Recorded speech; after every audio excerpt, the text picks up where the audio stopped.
have you guys had these? Because they're magical. So listen, I messed up a while back. Melanie and I were out off-roading, camping. There was this obstacle. It was really, really tight trying to get through. And we were both focused on that. She was focused on spotting me and filming. We get through it, all excited. And this is where things went wrong. Okay, this way. Just a little bit. Okay, come straight.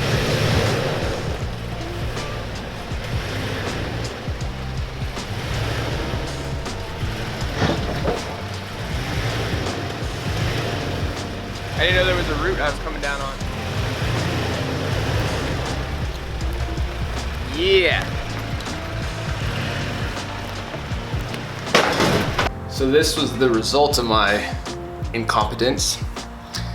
So it was time to replace it. Something we need to do anyways, if we're gonna be taking our trucks off-road. Skid plates do a lot for you. Really, I mean, you can bang up the side of your truck all you want, but if you put a hole through your oil pan, you're done. So this was a wake-up call, and I got a replacement for it. Let's see.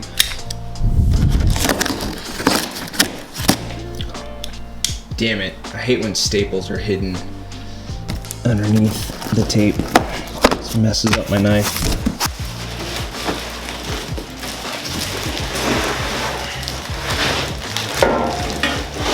Oh yeah.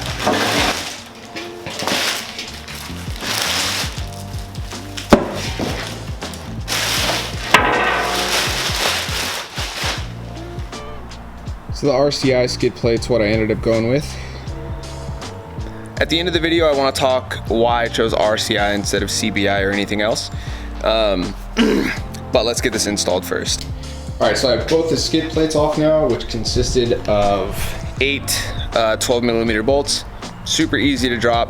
Now we have to remove these 2 bars to make room for the new skid plate.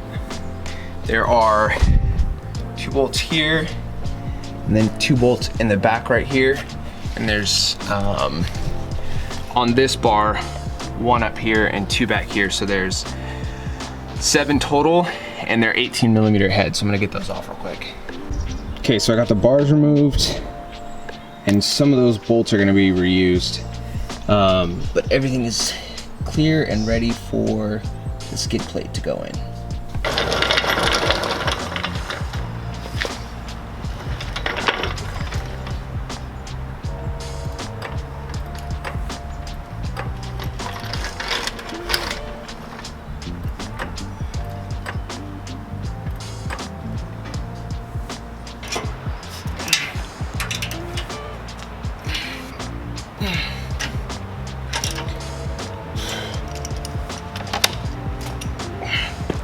Done.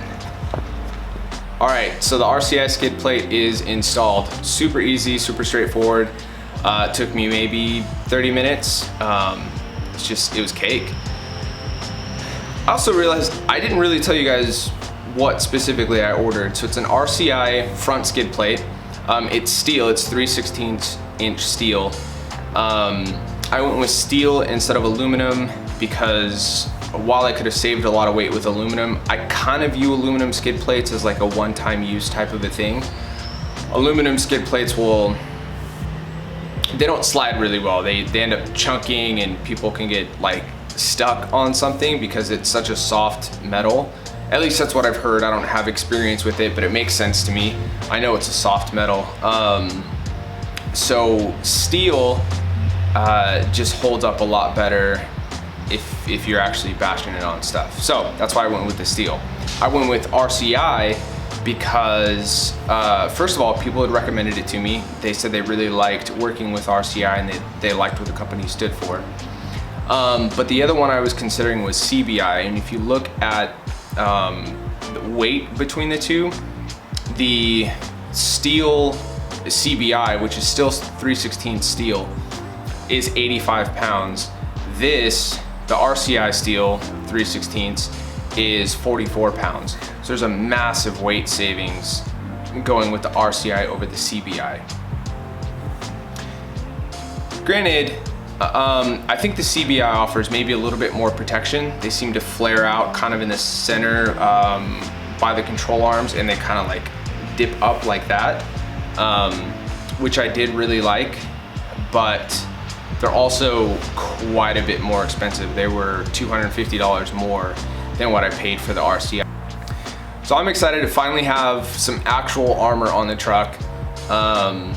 Hopefully I don't really have to use that thing, but as you saw at the beginning of the video, I can be an idiot sometimes. So chances are I'm going to, and I'm really happy to have that protection there. I have some more armor coming,